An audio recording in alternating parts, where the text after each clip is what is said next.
Police have found some key evidence in the case of murdered model Jasmine Fiore, believed killed by her reality TV star ex-husband.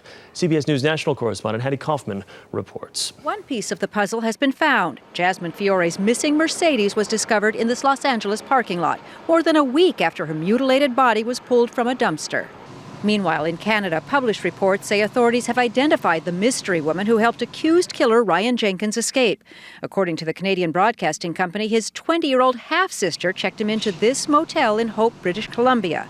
3 days later, Jenkins was found dead in the room, a suicide. The car is important because police have never found a crime scene in the grisly murder of Fiore, whose fingers were cut off and teeth pulled out. We're going to process it for evidence of a possible homicide. Detectives hope the car will provide DNA evidence as to where Fiore was killed. Hattie Kauffman, CBS News, Los Angeles. Joining us exclusively are two of Ryan Jenkins' closest friends, Dan and Eric, who asked that their last names not be used. Ryan's aunt, Linda Jenkins, is joining us exclusively from Calgary, Alberta, Canada this morning. Good morning to the three of you. Good morning. Linda, I'm going to start with you. If you could, just briefly describe Ryan for me. Well, first, let me just say that this past while has been a surreal existence for our entire family, and that none of the events fits the Ryan that we knew and dearly loved. We are so devastated, and it's impossible for me to give you full details on 32 years of Ryan's life. He was a cherished member of our family, brought such joy and such happiness, and his witty humor and intelligence was just so outstanding. We're just traumatized that this has happened to our family. Well, how surprised were you, and I guess how shocked were you when you heard these charges? These are brutal charges. We were immensely shocked. As a matter of fact, we live in waves of disbelief. It's a nightmare for all of us. It's something that we just simply cannot accept, knowing the Ryan that we all grew up with and everything that was a part of his life. And you say he was not on the run to Canada. No, I just found this news out, or had it confirmed, I should say. He was not actually on the run, and it's important that people know that the whole time he was in contact with police. He gave them his license number. He told them where he was going. He okayed it. They said it was fine for him to do this. So he was not on the run. He was in touch with lawyers, and there was nothing unspoken about it. Dan, Eric, let me bring the two of you in right now. You guys are close friends with both of them. You met Jasmine a number of times. What was it about this relationship? Why was it so volatile? I think the relationship was it was off and on, like good and bad. Things were good. It was really good. Like, I mean, they were caring. They showed affection for each other. And I think the thing that kind of brought it down was a money situation where one didn't have enough to pay for the meal one day, or one didn't have enough to go out for the next meal the next day. Or I thought he was a millionaire, though. What was...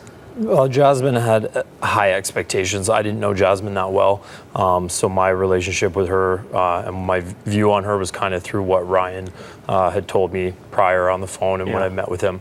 But it just kind of seemed like her expectations were really high, and he would be able to satisfy them all the time. Did you ever see any arguing, any fighting between the two? I've seen it, yeah, in person. I mean, it was... honestly, the only time I had ever seen them fight, it was a money situation, or the credit card got declined at dinner, and it kind of makes you feel like something. Did you ever think it would escalate to this, though? I mean, we're talking about someone who murdered his ex-wife. This was completely shocking. I mean, just like what was said prior. I mean, utter disbelief. Like, I could never ever imagine him doing anything like that. I mean, this isn't the guy that I knew at all, what he's being accused of. So when you heard that he was on the run, accused of murder, and then committed suicide, what are your thoughts, apparently? At first, I thought that when I heard it from a friend and he told me to go to the CNN website and check it out, I mean, I thought it was a mistake of identity. I thought it couldn't be him, I mean, he was the kind of guy who was loving, caring, you could trust him. Like, why would he want to hurt someone he loved, I mean, Did it ever surprise you that he got involved with shows like this Megan Wants a Millionaire and this I Love Money 3? No, that was Ryan's dream. Ryan's dream was Los Angeles. Even when he came back after having been down there for a while after the first reality show, I mean, this was just what he wanted to do. I can't explain. I've never met anybody that wanted to do this so much, be in LA and do what he was doing. Do you think it kind of clouded his judgment, got a little too caught up with the relationship? Like you said, it was volatile. They did argue a lot. I think so. I think to me, Ryan seemed like he fell in love, and he was just so in love with this girl. But it just seemed like it was a roller coaster relationship. It was just had its high ups and low downs. Linda, let me bring you in before we say goodbye here. I know you're speaking on behalf of the family. There were reports that Ryan's sister, Elena, did check him into the hotel. Was that the case, in fact? I'm not going to say anything about that. As a matter of fact, I want everybody to leave my niece alone. She's just a young, innocent, lovely woman, and she's devastated. She's suffering in agony at the loss of her brother. So I'm not going to speak about that at all. And just one last question for you, Linda. I know you said the family said he was not on the run.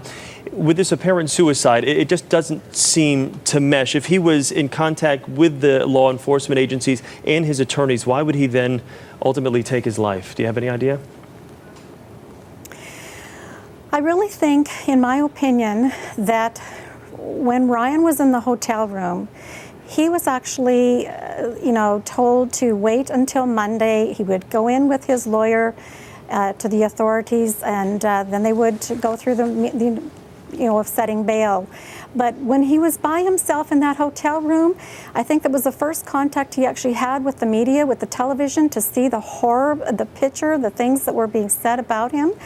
And I think he was terrified beyond belief, and it just seemed to push him over the edge that he was never going to be able to walk away or prove his innocence with the smear of what was going on about him. Okay. And it was just so terribly unfair. Linda, thank you very much for taking the time from Calgary for us this morning. We do appreciate it. Dan, Eric, thank you to the both of you Thank you for taking the time.